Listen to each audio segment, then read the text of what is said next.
Previously on Balls. Right now, though, you never keep the doc waiting. Dr. Luyt joins us on Balls Radio this afternoon. Good afternoon, Doc. How's it going?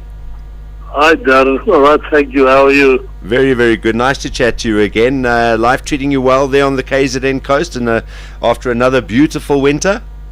Yeah, well, the tell is always fantastic for that. Not necessarily the best of winters, but we are all right.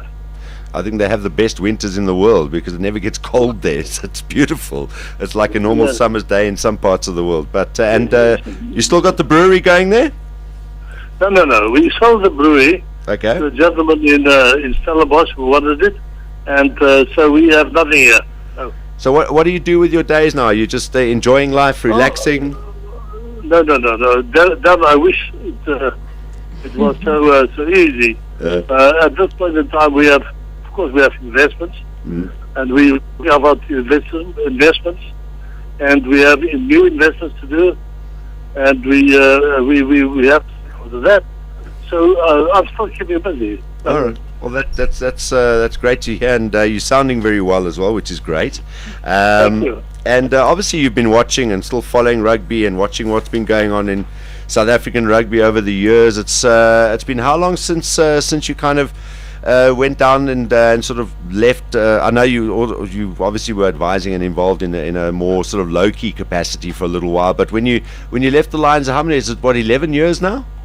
Well, it's 11 years, yes. Yeah. 12 years. 12. It's going for 12 now. 12 years. It's going for 12 years that I left the Lions. Yes. All right, and I just want to go back and pick up so as you get some context of obviously you know what's been going on, but I just want to go back as far as our discussions that we've had here on this show, and you will probably know that at one time I was a very passionate and big Lions supporter. I'm now a Sharks supporter and have been since 2003. And people have always sort of in the discussions have gone, but how and why and why has all this been happening? And the point I made on the show, I think it was a week or two ago, is that in that time, sort of in the mid-2000s thereabouts, the rugby culture in Joburg completely almost disappeared. People weren't going out to the pubs and the bars to watch the Lions play. It was almost like it happened without anyone caring one way or the other. And the Lions kind of never tried to do anything to sort of keep that culture going or build the brand. I know they said it was a difficult place to have to play rugby, and people didn't feel comfortable out going to Ellis Park for one reason or another to support them. But there didn't seem to be this urgency to say we need to do something with this brand and try and get people around us to support this team, follow this team, and be passionate about it. And slowly and surely, it's just unraveled to the point where now, off and on the field, it's a complete disaster. You've just summed it very nicely. It's not a question of what happened, it's what people allowed it to happen. And the thing is that, of course, we should have built the brand. The brand was fantastic. The brand was in 1996, when we signed 1905, we signed the Murdoch Agreement, as you will recall. The finest team in the world, according to them, was Transvaal Rugby Union, now in the Lions Rugby Union. And that was the first signatory that was on that agreement. And, they allowed that to go. I mean, with all due respect, how can you, with a fantastic union like the Lions, allow it to go down the drain like it did? I can only say it's when people don't know what they're doing and people don't know what rugby is about. But then I presume that I think that I know what rugby about, and let me not dwell on that matter. Well, what do you think the key areas are where this thing has gone wrong? Since you left, and as you mentioned, the heady days of the mid to late 90s, where do you think the key area is that it's gone wrong? Well, when I left, I was happy to leave them with 85 million cash and no debts. No debts whatsoever. And out of the 85 million, we could have funded any team that could have beaten any team in South Africa. I mean, that's true. I mean, the funding was there. But somehow or other, people decided that They would use the money for junior players and what have you. And at the end of the day, there wasn't enough money to fund whatever I said to you a minute ago. And I mean, now they're sitting in a situation where, and as we said, you can't really blame Kevin de Klerk. He kind of walked in to try and save a sinking ship. But I mean, they've got threats of players that want to leave. They've lost Super Rugby status, and now they've got bills that are coming in. Their franchise partners, they have to pay 5 or 6 million rand to right now. Do you think it can be saved? Do you think there is a future for this union? Can they turn it around? Sorry, I didn't catch the last one. Who's built it? Sorry? Who's the last person you mentioned? No, I'm saying they also have to pay a 5 to 6 million rand bill to their franchise partners. It's the Leopards and who else? I see. Yeah. Yes. So now they they've got don't have the money. They don't have the money. Yeah. I mean, they don't have any money. I mean, they, as far as I heard, and listen, under correction, please, Darren. I don't want to be quoted on this one, but I'm quoted now on air, I presume. Yeah. I don't know, but somehow or other, some of the money went haywire. Where is the money? Where is the money? When there were 85 million rand, what happened to it? 85 million rand would have given you at least as take 10% on that. That's 8.5 million, and then you have the suites, and you had the season tickets. I mean, you could have done anything. You could have done wonders with that union. But people decided otherwise. Rugby politics gained and won the day and lost rugby forever. Do you think how much of what has happened now do you put down to where the Lions play their rugby? And I'm saying at Ellis Park, because I know there was talk when you were still there that you might want to move them to somewhere. I think Kempton Park was mentioned, and one thing Midrand was mentioned. Do you think they should have moved then? We would have. We had an offer for Ellis Park, and we would have got to Kempton Park, and we would have had a fantastic stadium there. Only about 70,000 people, but we didn't need more. And we would have sold all the suites, and we did our calculations, obviously, like businessmen. Businessmen don't do anything else but do their calculations. And we would have been a wonderful, wonderful union. But we didn't get there. Do you think there is a future? I mean, can they turn this around? Because every week there's more doom and gloom news about this union. Do you think that it's only they're heading one way, or can they turn it around? And if so, what do you think they need to do? I need to tell you that immediately, if they owe more money than they can pay, they have to liquidate. They have to sacrifice, because otherwise they're in trouble personally. I mean, the directors, whoever they are, the managers, will have to consider this. And to me, it's terrible to tell you this, that the union like Transvaal may be sacrificed and go one way, and that's out. That's the finest union the world had. In 1905, they said the finest union in the world, the strongest, whatever.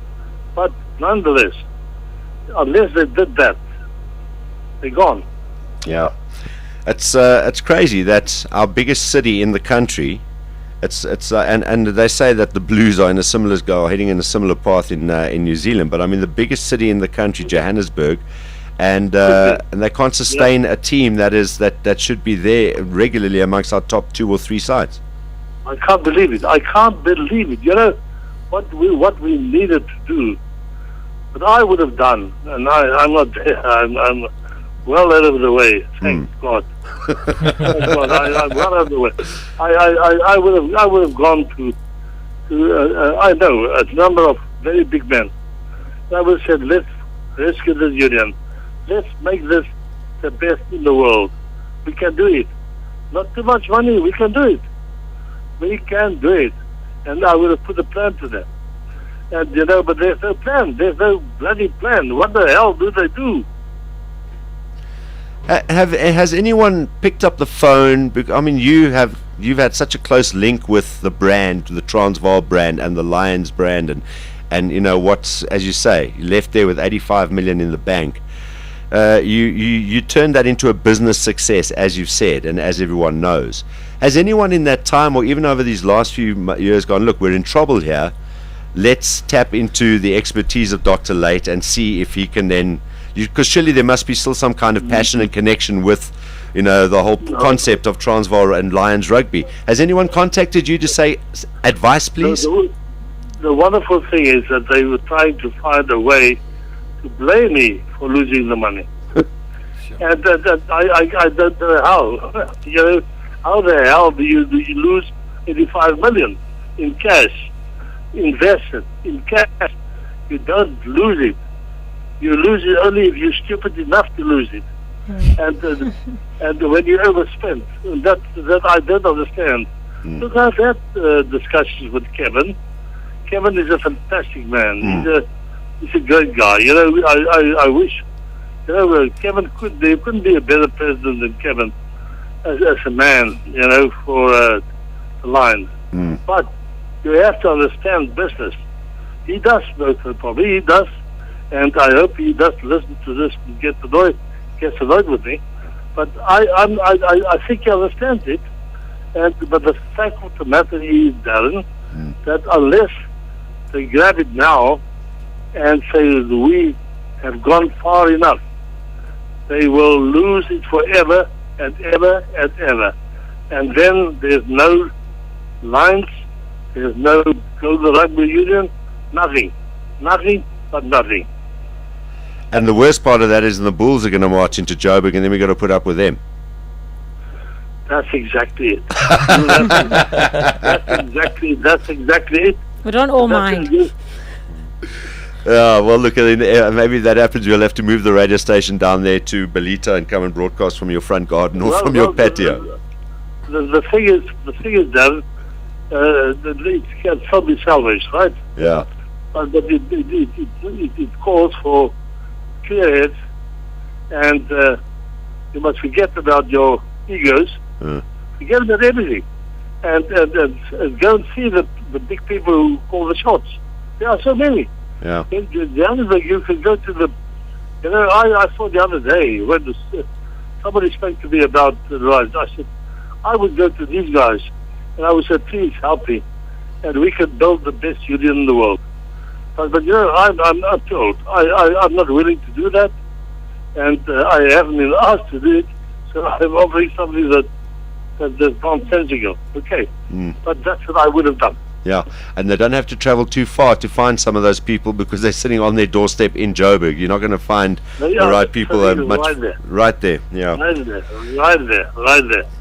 Doc, you're sounding very well. It's always good to catch up with you. And when we are back down in Durban for a day or two, we'll touch base and come and have a coffee with you down there in Belito.